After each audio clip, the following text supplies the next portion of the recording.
सिद्धेश कदम यांनी महाराष्ट्र प्रदूषण नियंत्रण मंडळाच्या अध्यक्षपदाचा स्वीकारला पदभार।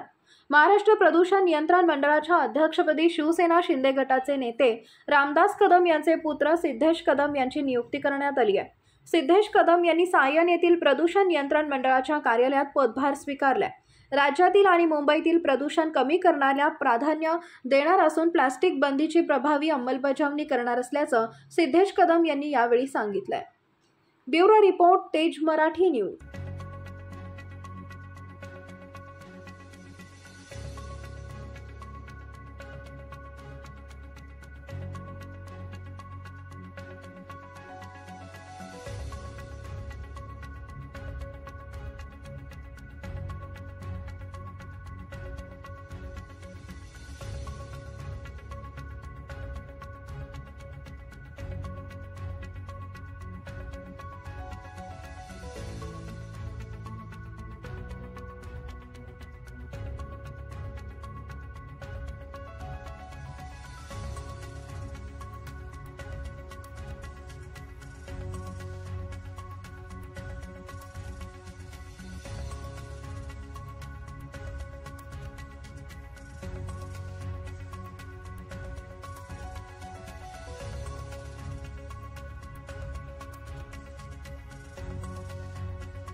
प्रदूषण नियंत्रण मंडळाच्या झालेली आहे।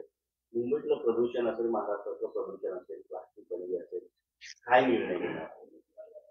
सर्वप्रथम आज जबाबदारी घेतल्यानंतर पहिला जो निर्णय घेण्यापेक्षा पहिले जे डायरेक्शन्स माझ्याकडून देण्यात आले ते मुंबईच नाही तर पूर्ण महाराष्ट्रभर जे प्लास्टिक बंदीची जी पॉलिसी आहे, सिंगल यूज डिस्पोजेबल प्लास्टिक जी पॉलिसी आहे त्याची 100% अंमलबजावणी ही पुढच्या 24 तासामध्ये ही झाली पाहिजे आणि त्याचा रिझल्ट हा मला 48 तासामध्ये तो रिझल्ट जमिनीवर दिसला पाहिजे असे डायरेक्शन्स ऑलरेडी आमचे अधिकारी त्यांना देण्यात आलेले आहेत।